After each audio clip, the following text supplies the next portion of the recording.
Assalamualaikum warahmatullahi wabarakatuh. Acara kita lanjutkan dengan seminar nasional yang tadi sudah disampaikan oleh MC bahwa seminar nasional ini merupakan rangkaian kegiatan dalam rangka Dies Natalis Fikes UM Pontianak ke-20 dan dilanjutkan dengan rangkaian presentasi ilmiah di hari Minggu depan yaitu tanggal 16 Juli 2023. Dan setelah pelaksanaan oral presentation maka akan dilanjutkan dengan kegiatan praktek belajar lapangan kesehatan masyarakat 2 yang mengangkat tema stunting di 10 kelurahan dan desa lokus stunting di Kota Pontianak dan Kabupaten Mempawah. Baik, sebelumnya izinkan saya menyapa kepada semua peserta yang hadir baik secara offline maupun online. Tolong direspon sedikit pantun saya. Pagi tamasya keluar kota. Mampir sejenak membeli buah delima. Harus pakai Salam hangat kepada semua peserta dalam seminar penurunan stunting menuju generasi emas 2045. Baik, alhamdulillah pada kesempatan pagi hari ini kita sudah menghadirkan 3 narasumber yang luar biasa yang nanti akan memaparkan masing-masing materi terkait tentang strategi percepatan penurunan stunting. Nah, sebelumnya izinkan saya membacakan satu lagi pantun sebelum nanti mau memanggil kepada narasumber yang luar biasa. Pergi ke pasar pakai sepeda motor, singgah sebentar membeli kasa. Izinkan saya selaku moderator membacakan CV narasumber yang luar biasa. Baik, kita di sini sudah kehadiran narasumber kita dari ujung Indonesia ya kalau kita lihat di dalam peta, yaitu Bapak Dr. Basri Aramiko. Beliau merupakan Dekan Fakultas Kesehatan Masyarakat Universitas Muhammadiyah Aceh. Beliau menamatkan pendidikan S1 di Fakultas Kesehatan Masyarakat Universitas Muhammadiyah Aceh dan melanjutkan pendidikan S2 dan S3-nya di Universitas Gadjah Mada. Di dalam CV beliau sudah banyak pengalaman profesional yang sudah beliau tekuni selama ini dan beliau merupakan anggota profesional dari Member of Indonesian Public Health Association, Member of the Indonesian Public Health Union, Member of Indonesian Nutrition Union, Member of Public Health of Indonesia Public Health Nutritionist. Selamat pagi Pak Basri Aramiko, apa kabar Pak? Selamat pagi, Assalamualaikum warahmatullahi wabarakatuh. Waalaikumsalam warahmatullahi wabarakatuh. Sehat Bapak? Alhamdulillah sehat. Sehat. Baik, terima kasih Pak sudah hadir bersama kami di sini melalui Zoom meeting. Selanjutnya, narasumber kita yang kedua ada Ibu cantik dan lembut yang ada di samping saya. Di sini adalah Ibu Dr. Indah Budi Astuti, SKM MKes. Beliau lahir di Bojonegoro 2 Januari, ya di tanggal 2 Januari. Kemudian beliau saat ini menjabat sebagai Ketua Ikatan Ahli Gizi Kesehatan Masyarakat Indonesia Kalimantan Barat, Bendahara Pimpinan Wilayah Aisyah Kalimantan Barat. Selain itu, saat ini juga beliau menjadi Manajer Data, Monitoring dan Evaluasi Satgas Stunting Provinsi Kalimantan Barat. Assalamualaikum Bu Indah, apa kabar? Waalaikumsalam warahmatullahi wabarakatuh. Assalamualaikum Bu Linda. Waalaikumsalam. Terima kasih. Terima kasih Ibu sudah hadir di sini bersama kami. Juga beliau merupakan dosen Fakultas Ilmu Kesehatan Universitas Muhammadiyah Pontianak yang baru saja meluluskan studi S3-nya di Universitas Diponegoro. Kemudian narasumber kita yang tidak kalah luar biasanya lagi, kita ada di sini adalah Bapak Dedi Supratman, SKM MKM. Beliau merupakan Ketua Umum Pusat Ikatan Ahli Kesehatan Masyarakat Indonesia.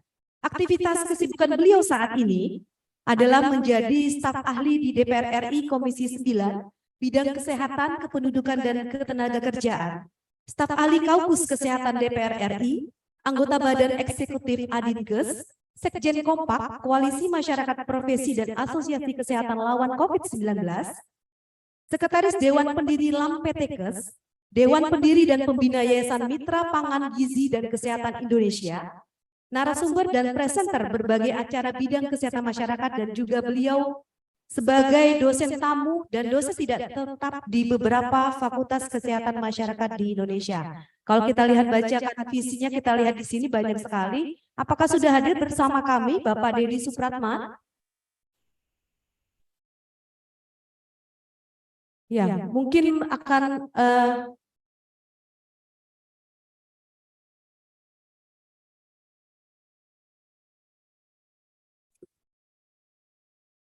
ya, mungkin nanti akan sedang proses sudah bergabung, namun belum sudah bergabung di Zoom meeting pada kesempatan pagi hari yang berbahagia ini. Baik, Bapak Ibu peserta hadirin seminar nasional, kita langsung saja untuk untuk mendengarkan paparan panel terkait tentang strategi percepatan penurunan stunting. Jadi nanti kami berikan waktu kepada masing-masing narasumber selama 30 menit. Jadi nanti narasumber pertama memaparkan 30 menit, demikian juga narasumber kedua dan ketiga. Kemudian akan kita lanjutkan dengan sesi tanya jawab.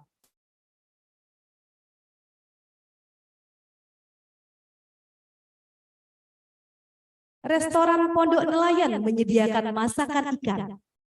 Ada juga disediakan kepiting. Pada hadirin mari kita dengarkan para ahli bicara stunting. Oke, baik, kita panggilkan narasumber yang pertama kita yaitu Bapak Dr. Basri Aramiko yang akan menyampaikan memaparkan materi tentang strategi penurunan stunting di daerah terluar wilayah Provinsi Aceh. Kepada Bapak Dr. Basri Aramiko MPH silakan. Baik, terima kasih.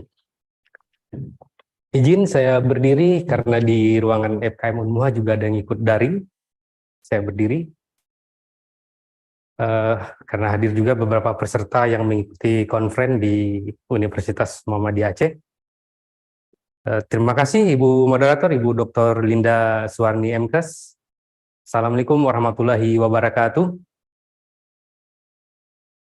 Hamdan syukranillah, salawatan wassalaman ala rasulillah, la nabiyya ba'dah, amma ba'du. Selamat pagi menjelang siang buat kita semua. Yang terhormat, Prof. Dr. Muhadjir Effendi selaku Menteri Pembangunan Manusia dan Kebudayaan. Yang terhormat juga Bapak Dr. Dodi Irawan selaku Rektor Universitas Muhammadiyah Pontianak. Yang terhormat Bapak Ismail Saleh selaku Dekan Fakultas Ilmu Kesehatan Universitas Muhammadiyah Pontianak. Dan juga yang terhormat para pemateri, para narasumber, Ibu Dr. Indah Budiastuti, MKes, dan juga Bapak Dedi Supratman, SKM MKM. Yang saya hormati para guru, para senior, teman sejawat yang sudah bergabung di meeting Zoom pada pagi menjelang siang hari ini, dan juga yang saya hormati Bapak Ibu, para peserta seminar nasional dan para praktisi kesehatan yang sudah berhadir untuk mengikuti seminar nasional pada pagi hari ini. Izin saya share screen untuk memaparkan secara garis besar apa saja strategi penanggulangan stunting yang sudah dilakukan di wilayah Provinsi Aceh.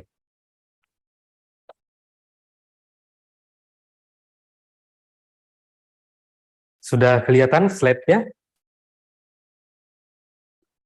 Sudah, Bapak. Sudah ya. Baik.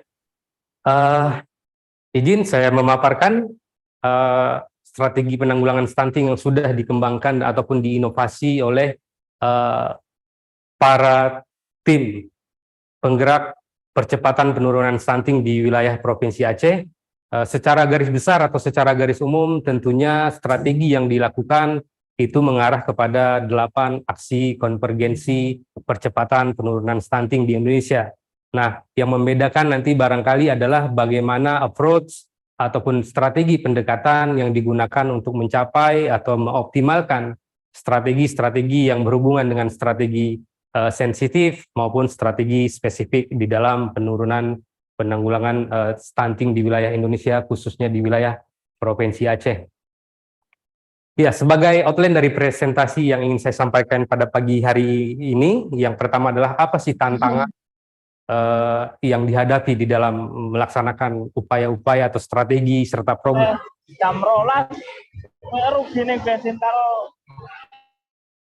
Oke, saya lanjutkan.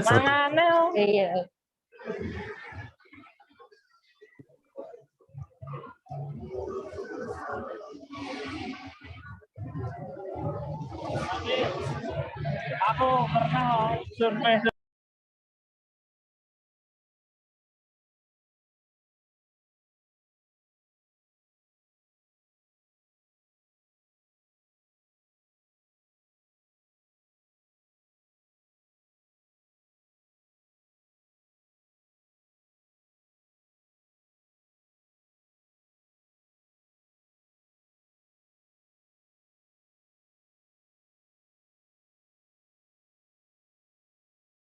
Indonesia adalah menurunkan prevalensi stunting pada balita dan baduta di wilayah Indonesia dari Sabang sampai Merauke itu menjadi 14%.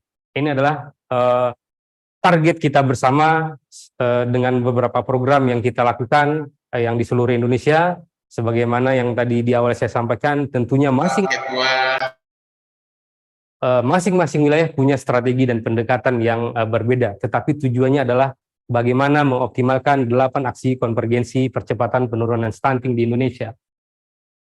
Tentu punya tantangan. Tantangannya adalah bagaimana meningkatkan skill, kemampuan, best practice masyarakat, terutama keluarga yang memiliki balita, ibu hamil, ibu menyusui, di dalam meningkatkan best practice untuk pemenuhan gizi yang optimal, sehingga bisa memenuhi kebutuhan gizi anak, tidak hanya anak, tetapi juga kebutuhan gizi 1000 hari pertama kehidupan, sehingga nanti mampu mempersiapkan diri di dalam menyiapkan generasi bangsa yang punya kemampuan dan punya kompetensi seperti yang garis besarnya disampaikan oleh Bapak Menteri tadi.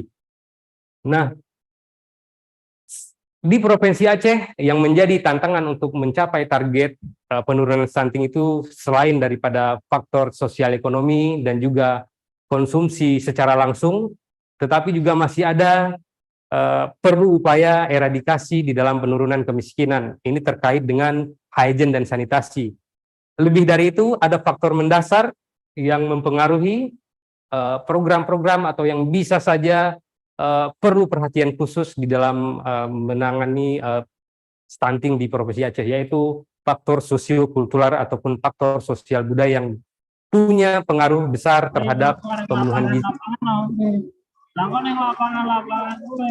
kesehatan ibu dan anak. Nah, sehingga perlu diperhatikan kembangkan di wilayah Provinsi Aceh. Sampaikan secara garis besar ataupun secara umum pada kesempatan pagi hari ini. Ya, stunting di Provinsi Aceh berdasarkan data SSGI tahun 2021 dan 2022, jika kita bandingkan bahwa penurunannya hanya 22% dari 33,2% menjadi 31,1% pada tahun 2022. Nah, sehingga program intervensi sensitif dan spesifik di Provinsi Aceh untuk meningkatkan atau mengurangi pemenuhan gizi yang tidak tepat agar mampu mencapai target penurunan prevalensi stunting di Indonesia pada tahun 2024 menjadi 14%. Nah, ini sebagai pengantar yang ingin saya sampaikan. Nah, framework-nya apa? Framework dalam penanganan stunting tentunya ini tidak jauh berbeda dengan beberapa ataupun dengan seluruh provinsi yang ada di wilayah Indonesia.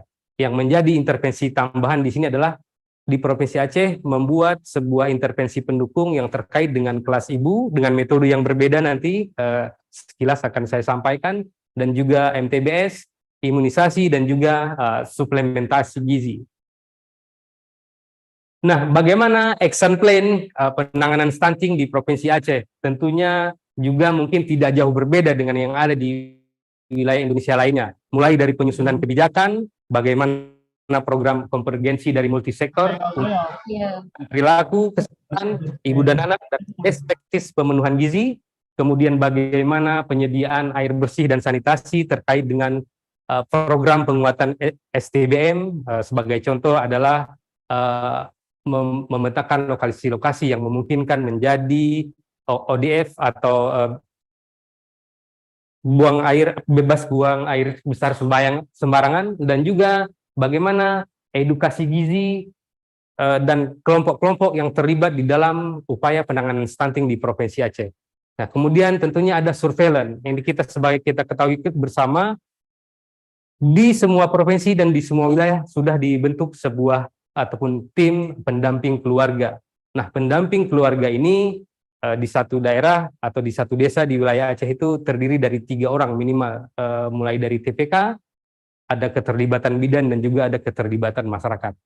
Ini adalah action plan dari strategi penanggulangan stunting di wilayah Provinsi Aceh. Dan ada yang sudah melaksanakan dengan maksimal, tetapi ada juga yang baru berjalan dan juga ada yang belum efektif untuk melaksanakan program-program yang sudah disusun ini. Saya lanjutkan. Alat. Nah, kalau orang naik alat, berarti kita juga aplikasi. Suara saya masih dengar?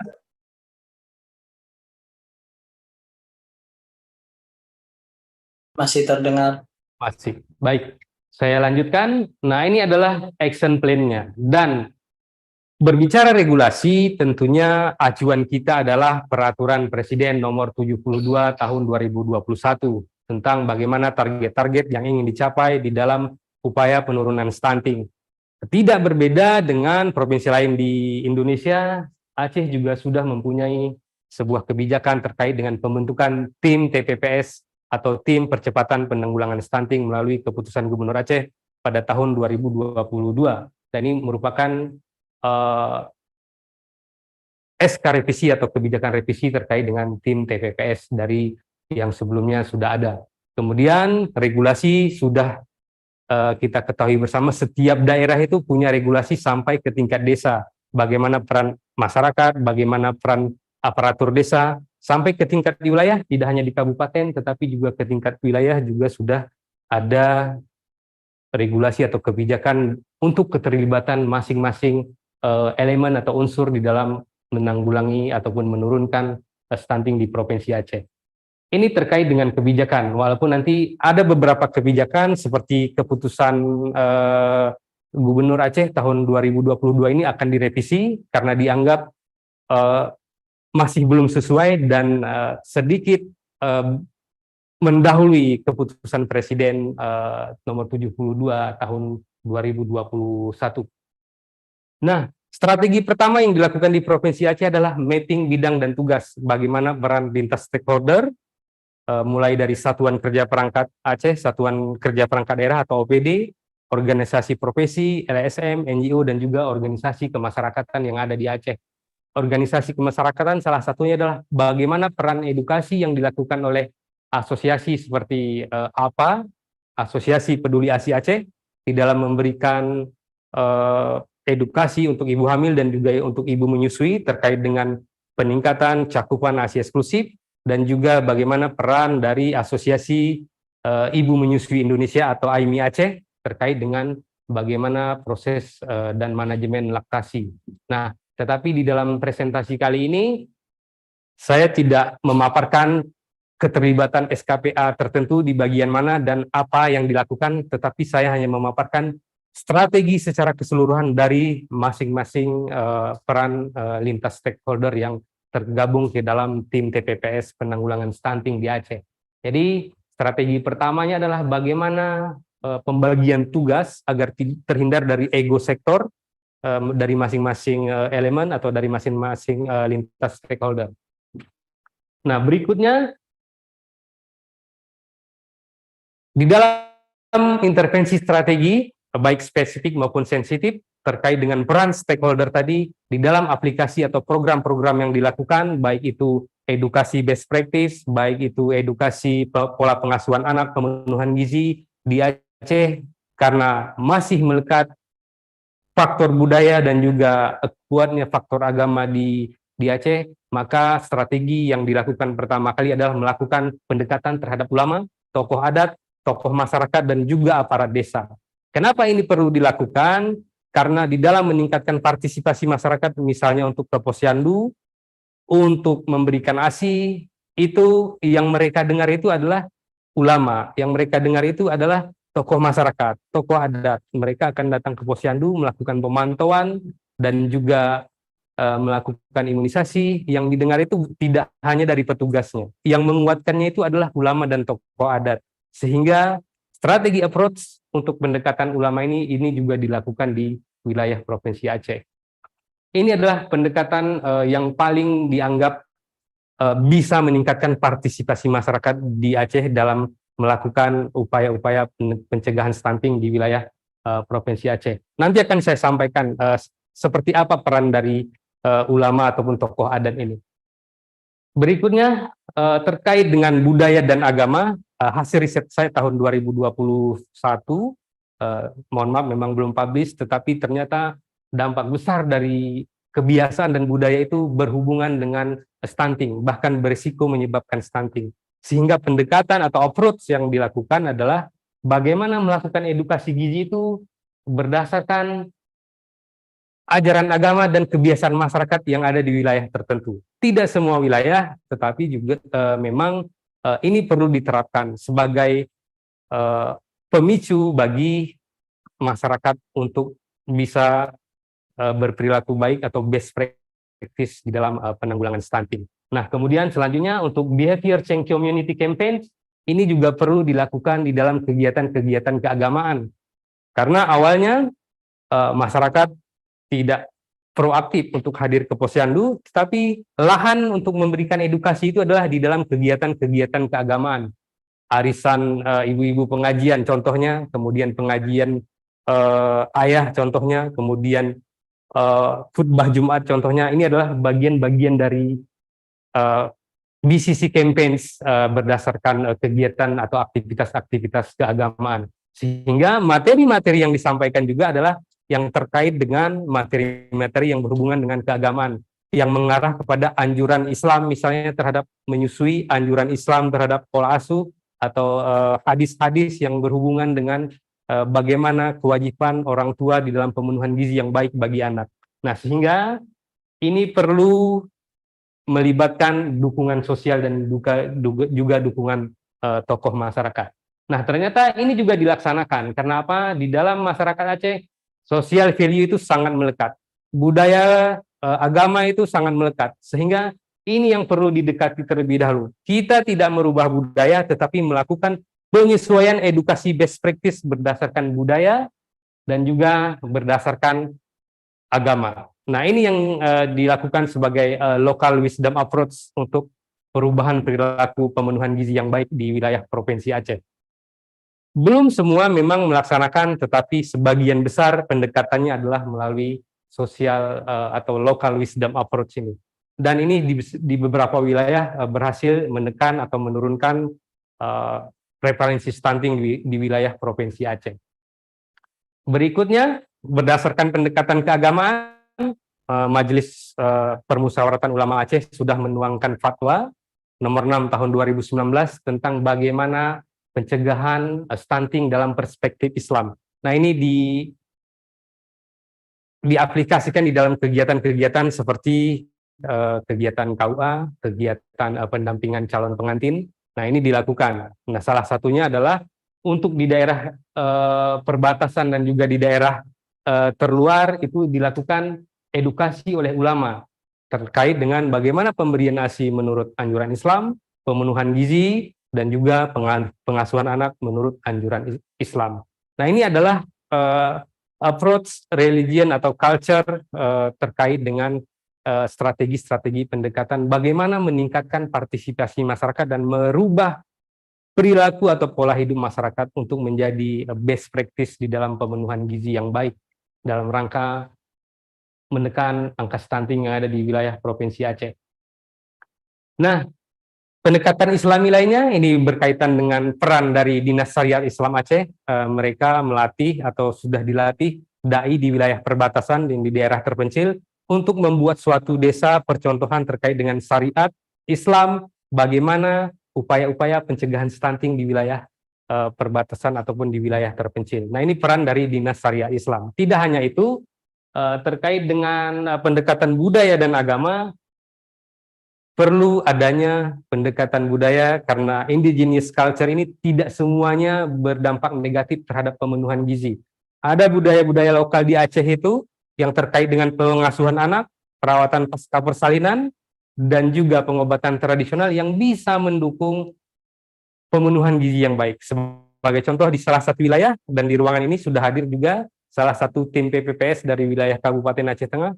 Memang diketahui bahwa ada budaya yang kontradiktif dengan pemenuhan gizi, tetapi juga ada yang bisa meningkatkan atau memicu bagaimana pemenuhan gizi yang baik. Sebagai contoh, di wilayah Kabupaten Aceh Tengah ada budaya yang menyebutkan bahwa setelah bersalin itu ada upaya dari keluarga dan sudah turun-menurun agar proses keluarnya ASI itu lancar, sehingga ada ritual-ritual budaya yang bisa mendukung itu. Jadi tidak semuanya berdampak negatif. Di wilayah lain misalnya untuk ibu hamil di usia 3 bulanan, 7 bulanan, ada upaya-upaya atau tradisi pemenuhan konsumsi ibu hamil untuk harapannya adalah bisa memenuhi kebutuhan gizi ibu dan juga kebutuhan gizi bayi. Nah, pendekatan-pendekatan ini juga dilakukan sebagai strategi pemicuan di wilayah Provinsi Aceh secara keseluruhan. Nah, selain itu ini yang saya kembangkan secara pribadi, bahwa pendekatan melalui seni. Ya, memang untuk edukasi, untuk campaign, Dinas Kesehatan ataupun lembaga-lembaga lain yang di Aceh sudah membuatkan video, ilustrasi, dan juga dokumenter terkait bagaimana stunting dan apa dampaknya dan bagaimana pencegahannya. Secara pribadi saya sudah melakukan pendekatan dengan budaya itu melalui seni, melalui syair, melalui kesenian daerah. Dan hasilnya alhamdulillah bisa paling tidak meningkatkan pengetahuan masyarakat. Karena apa? Intensi dari masyarakat lebih ingin mendengar hal-hal yang bersifat seni, yang disampaikan oleh tokoh idola, yang disampaikan oleh tokoh-tokoh masyarakat melalui kegiatan-kegiatan seni ini. Nah, ini satu pendekatan berikutnya. Strategi ini diharapkan bisa merubah atau bisa menjadi channel atau saluran perubahan komunikasi atau perubahan perilaku dari sosial masyarakat yang belum berdampak positif menjadi perubahan perilaku yang bisa mengarah kepada pemenuhan gizi yang baik bagi masyarakat, khususnya ibu hamil, ibu menyusui, dan juga ibu balita. Dan sasarannya tidak hanya ibu balita, tapi keluarga secara keseluruhan. Nah, ini strategi-strategi yang berikutnya. Nah, program lain adalah bagaimana strategi ini agar masyarakat itu bisa berperan aktif, agar masyarakat itu bisa terpicu, agar masyarakat itu bisa atau mau berpartisipasi untuk hadir di dalam kegiatan-kegiatan edukasi, sebagai contoh posyandu, kelas ibu hamil. Nah, mereka tidak sepenuhnya mau mendengar petugas kesehatan atau kader kesehatan, tetapi perlu tokoh atau figur untuk edukator. Yang paling diminati adalah tokoh idola. Ya, tokoh idola ini bisa dari seni, bisa dari ulama, bisa dari tokoh adat, dan juga bisa dari aparat desa. Ini yang membuat di beberapa wilayah edukasi best practice itu bisa berhasil atau bisa diterima oleh masyarakat, khususnya keluarga yang memiliki ibu hamil, ibu menyusui, dan juga balita. Nah, sehingga strategi-strategi penentuan siapa figur edukator yang paling sesuai untuk masyarakat lokal, ya, adalah ulama, tokoh adat, dan tokoh idola. Kalau hasil beberapa riset menyebutkan bahwa mereka kurang percaya kader, mereka tidak terlalu mendengarkan petugas, sehingga apa? Pendekatannya edukasi itu perlu dilakukan dari ulama, perlu dilakukan dari ustadz, perlu dilakukan dari tokoh masyarakat, bahkan sampai kepada kepala desa. Ini adalah figur-figur edukator yang diterapkan atau dilibatkan sebagai tokoh edukasi di dalam masyarakat Aceh. Selanjutnya, selain strategi atau pendekatan lewat budaya dan juga agama, tentunya yang paling kita harapkan adalah bagaimana memberdayakan masyarakat. Di Aceh sendiri, mungkin ini pertama di Indonesia dan masih satu-satunya di Indonesia, ada namanya program Rumoh Gizi Gampung atau Rumah Gizi Gampung. Nah, ini adalah inisiasi dari ahli gizi, salah satu ahli gizi di Aceh, dan tanggal 12 bulan Juli ini berulang tahun keempat tahun nih program Rumoh Gizi Gampung ini. Nah, di dalam Rumoh Gizi Gampung ini dilakukan pemberdayaan masyarakat terkait dengan bagaimana pelayanan kesehatan kepada kelompok beresiko, kemudian edukasi kapasitas keluarga terkait dengan penanggulangan masalah gizi, dan juga penyediaan ketahanan pangan dan pemberdayaan keluarga, dan juga pendidikan atau edukasi yang terkait dengan perilaku hidup bersih dan sehat.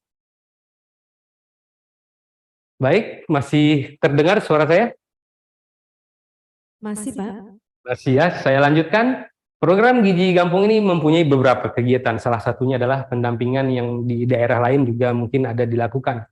Program edukasi. Nah, program edukasinya adalah mulai dari calon pengantin, ibu hamil, ibu menyusui, membuatkan seperti course atau kelas khusus di luar kelas ibu hamil. Nah, ini ready atau stay tune di wilayah Gampung masing-masing di Provinsi Aceh. Nah, kemudian berikutnya ada pendampingan dapur sehat atasi stunting atau yang kita lihat dengan menu dasar. Nah, menu-menunya ini tentunya mengarah kepada menu gizi seimbang. Kalau di Aceh sebagian besar itu terkait dengan menu sehat isi piringku. Nah, yang dilakukan di sini adalah bagaimana isi piringku itu berdasarkan lokal natural food atau pangan lokal. Itu yang dilakukan. Nah, ini mungkin beberapa kegiatan yang sudah ada di wilayah Provinsi Aceh, yang kalau dari Universitas Muhammadiyah Aceh juga ikut terlibat di dalamnya sebagai program, sebagai pendampingan program tinggi untuk penanggulangan stunting.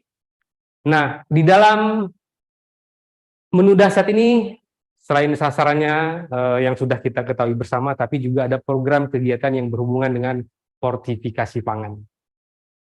Ya, berikutnya, ya ini saya karena waktunya ini, jadi saya agak cepat sedikit. Selain membuat menu dasar, tentunya harus ada panduan, harus ada guideline. Bagaimana sih menu sehat untuk gizi? Nah, ini juga yang saya pribadi saya kembangkan di salah satu wilayah di Provinsi Aceh, membuat modul menu gizi seimbang mulai dari ibu hamil, ibu menyusui, baduka dan balita berdasarkan pangan lokal. Nah, kenapa? Anggapan di berbagai komponen atau elemen masyarakat itu makanan yang sehat, gizi yang sehat itu makanannya itu harus harus mewah. Padahal di wilayah mereka sendiri mereka punya sumber pangan yang cukup. Kalau saat ini mungkin kita kenal dengan rumah pangan lestari, budidaya perikanan, budidaya pertanian. Nah, ini mereka punya di sekitarnya, sehingga perlu mengarahkan dengan membuat modul menu gizi seimbang berdasarkan pangan lokal. Berikutnya, ya, pemberdayaan masyarakat terkait dengan pangan tadi, ada penguatan tani, ada pendampingan budidaya perikanan, ada kampanye gemar ikan, dan juga ada pengembangan pangan lestari, agar masyarakat terbiasa dan mengenali komposisi makanan atau sumber pangan yang ada di sekitarnya. Ya, dengan bentuk atau program yang berbeda-beda, ya, dengan nama-nama yang berbeda-beda di setiap atau di masing-masing wilayah. Tetapi tujuannya adalah sama, bagaimana penguatan sumber pangan lokal melalui penguatan tani, penguatan perikanan, dan juga kampanye gemar ikan serta pengembangan pangan lestari. Berikutnya yang terkait dengan peran dari Kementerian Agama, ada namanya pendampingan atau pembinaan oleh Kantor Urusan Agama bagi calon pengantin minimal 3 bulan sebelum menikah.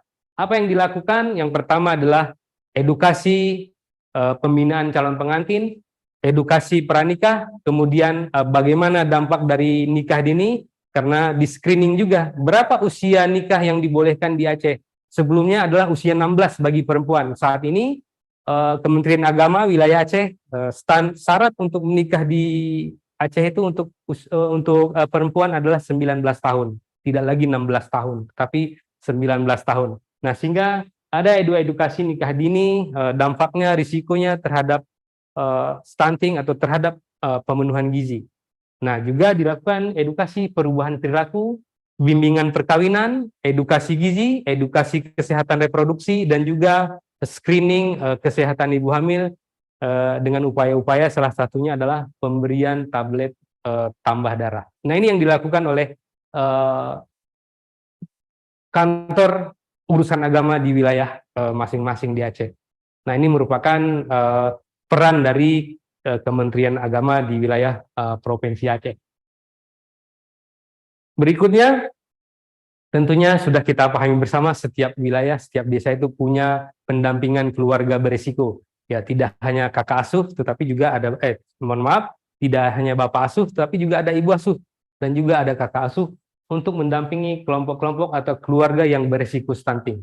Tidak hanya sampai di situ, setelah dilakukan pendampingan, maka dilakukan surveillance. pendampingan kelompok beresiko. Apakah ada perubahan setelah diintervensi sehingga bisa diketahui nanti dengan data yang dikumpulkan apakah ada keluarga-keluarga yang terjadi penurunan risiko stunting di wilayah desa masing-masing.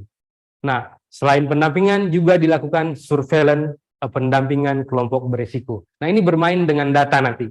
Ya, bermain dengan data, bagaimana data itu dikembangkan, setelah slide ini akan saya sampaikan. Nah, ini juga sudah kita pahami bersama bahwa perguruan tinggi itu berperan dalam pendampingan penurunan stunting di Indonesia.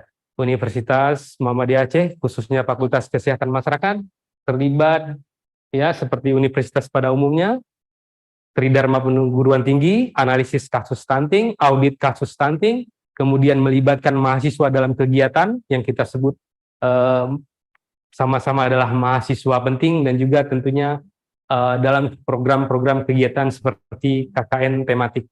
Nah, di wilayah Aceh itu info terbaru yang saya dapat bahwa Universitas Siak Kuala itu menjadi universitas terbaik di dalam upaya penanganan stunting di wilayah Provinsi Aceh. Nah, kemudian yang terkait dengan sistem pengembangan data atau data system development di berbagai wilayah, tidak semua, tapi di berbagai wilayah sudah memodifikasi yang namanya bagaimana sistem pelaporan data, sehingga data-data riset itu pelaporannya diinovasi agar cepat, agar bisa akurat dengan melakukan berbagai pengembangan software. Nah, ini mitranya adalah perguruan tinggi. Ya, misalnya di wilayah Kabupaten Bandar Meriah itu membuat namanya sistem data Belangi bersama mohon maaf saya lupa ini, bersama mengatasi stunting. Jadi ada upaya-upaya untuk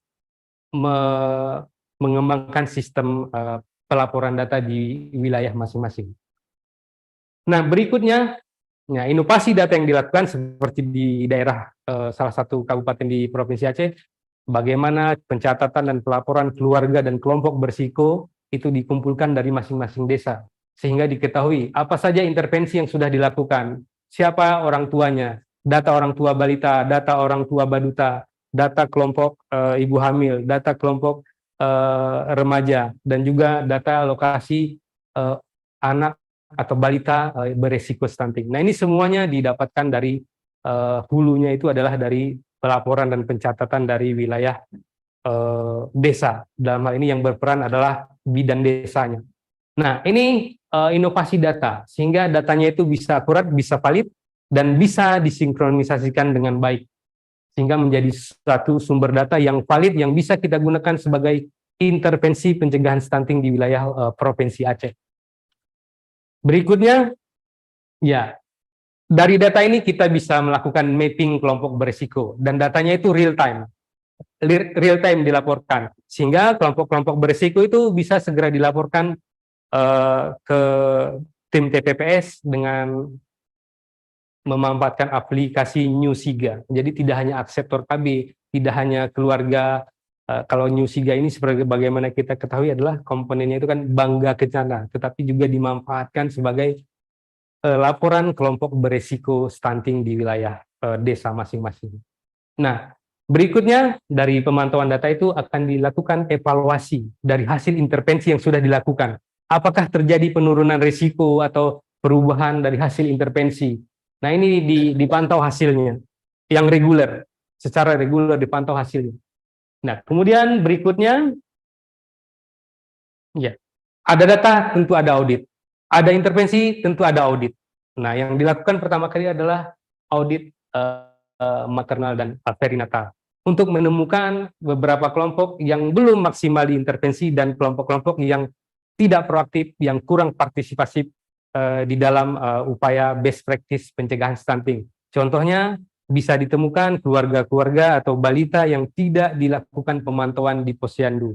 Nah, sehingga nanti bisa dipetakan bagaimana intervensi berikutnya, bagaimana kegiatan berikutnya dilakukan. Nah, ini adalah audit untuk maternal dan perinatal. Berikutnya, ada kebijakan alokasi dana, seperti yang disampaikan oleh Prof. Muhajir tadi, dana desa itu dialokasikan. dan saya yakin di beberapa wilayah atau mungkin di seluruh wilayah Indonesia ini sudah berlaku. Ada subsidi ya untuk keluarga-keluarga beresiko ya selama 30 hari dengan jumlah yang bervariasi. Ya, sebagai contoh di sini pengguna ada kebijakan dan sebagian wilayah di Kabupaten Kota Provinsi Aceh mewajibkan penggunaan anggaran dana desa itu untuk dimanfaatkan di dalam upaya program pencegahan stunting di wilayah Provinsi Aceh atau di wilayah kabupaten masing-masing dengan varian jumlah yang berbeda antar wilayah. Nah, berikutnya untuk alokasi dana ini daerah punya inovasi sendiri, strategi sendiri. Di beberapa wilayah misalnya punya program dompet amal stunting, di mana dari masing-masing OPD, dari masing-masing SKPD kabupaten kota itu yang menjadi bapak asuh memberikan subsidi atau memberikan bantuan dana untuk keluarga-keluarga yang berisiko stunting. Kemudian bantuan sosial. Nah, di salah satu wilayah seperti tadi yang saya sampaikan, karena Aceh itu umumnya di wilayah itu adalah pengusaha kopi. Nah, memanfaatkan wirausahaan kopi, pengusaha kopi untuk memberikan bantuan-bantuan dana sosial kepada keluarga-keluarga kelompok beresiko. Selain tadi yang sudah dianggarkan dari anggaran dana desa. Ini sebagai tambahan, sebagai inovasi untuk mengatasi atau untuk mendukung dana-dana pencegahan stunting pada kelompok keluarga yang beresiko. Izin Bapak, waktunya tinggal 8 menit lagi ya. 8 menit ya, oke. Berikutnya, untuk anggaran ini ada sinkronisasi anggaran, koordinasi, kemudian identifikasi gap, masalah anggarannya itu di mana. Dan inovasi yang dilakukan adalah search budgeting dari masing-masing wilayah. Nah, ini tidak semua wilayah yang melakukannya, tapi tergantung dari inisiasi mereka sendiri. Kemudian ada investasi swadana, ini dilakukan di wilayah Kabupaten Aceh Jaya. Investasi swadana ini dari bidan dengan jumlah, kalau boleh saya sebutkan, rupiah 100.000 per bidan, 100.000 rupiah per bidan, itu untuk mendukung usaha edukasi, usaha kelas ibu, usaha kelas bina balita di 9 kecamatan di wilayah Kabupaten Aceh Jaya. Dan sekarang sudah hampir mencapai 12 kecamatan yang ada di wilayah itu dengan menerapkan investasi swadana ini. Berikutnya ada namanya program Satu Kampung Satu Keluarga. Ini terkait dengan upaya penurunan kemiskinan atau penanganan kemiskinan, pemberdayaan ekonomi keluarga, pembangunan rumah layak huni. Nah, ini terkait dengan STBM, air dan sanitasi. Ya, ada edukasi, ada penyediaan jamban. Nah, ini kolaborasinya dengan Babinsa. Ini seperti di wilayah terluar di Aceh, yaitu Kota Sabang. Nah, ini yang selain Babinsanya itu menjadi bapak asuh anak stunting, juga menjadi pusat informasi stunting. Nah, kemudian berikutnya penguatan program STBM. Ini ada inovasi dari wilayah, ini juga terjadi di Aceh Jaya. Ada arisan jamban, inovasi saweran jamban untuk mendukung stop BABS atau ODF dengan saweran jamban. Kalau 1.000 jamban ini seperti di Kota Sabang tadi, ada upaya pemenuhan 1.000 jamban di wilayah Kota Sabang. Dan juga jaringan untuk SPA dan juga jaringan air bersih.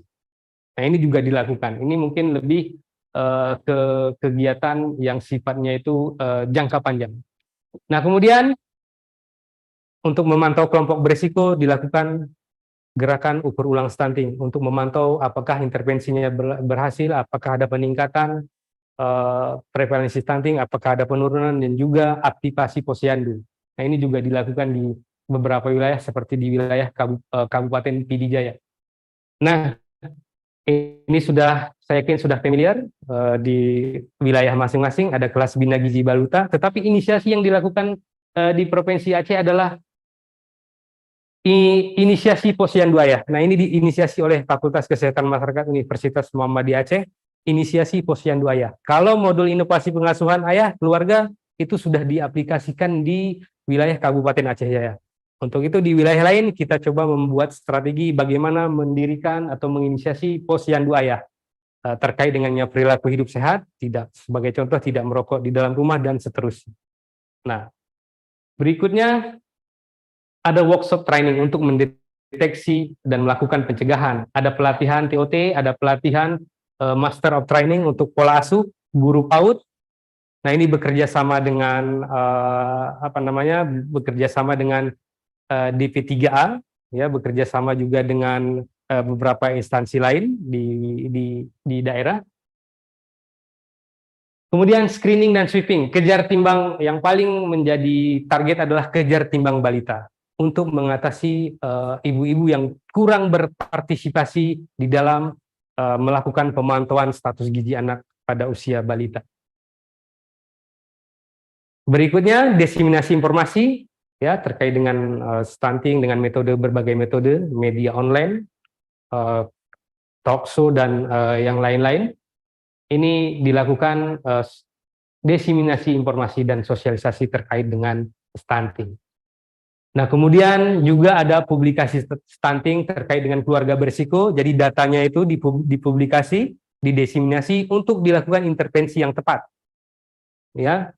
Nah, yang terakhir ini yang saya sampaikan, slide terakhir ini sebagaimana kita ketahui kalau data SSGI tahun 2022 itu Aceh itu masih berada di urutan kelima di Indonesia dengan prevalensi stunting kelima tertinggi di Indonesia. Jadi begitu banyak strategi, begitu banyak pendekatan yang dilakukan, tetapi urutannya masih urutan kelima. Ada evaluasi yang sekilas kita lakukan bahwa memang program belum efektif, sasaran dana masih belum cukup, masih banyak masalah-masalah atau penyebab yang dapat menimbulkan stunting. Kemudian ada program yang baru berjalan dan juga pemberian PMT yang belum maksimal, pengaruh budaya, multifaktor determinan stunting. Nah, ini adalah beberapa evaluasi dari beberapa kegiatan tadi. Tetapi perlu saya sampaikan bahwa inovasi ini sudah memberikan pengaruh positif bagi upaya-upaya penurunan stunting, khususnya best practice stunting di wilayah kabupaten kota di Provinsi Aceh. Nah, mungkin ini yang bisa saya paparkan secara garis umum. Mohon maaf apabila ada program-program dan strategi yang tidak bisa saya sampaikan secara keseluruhan. Mohon maaf kalau ada yang kurang, mungkin bisa kita lanjutkan nanti di sesi diskusi.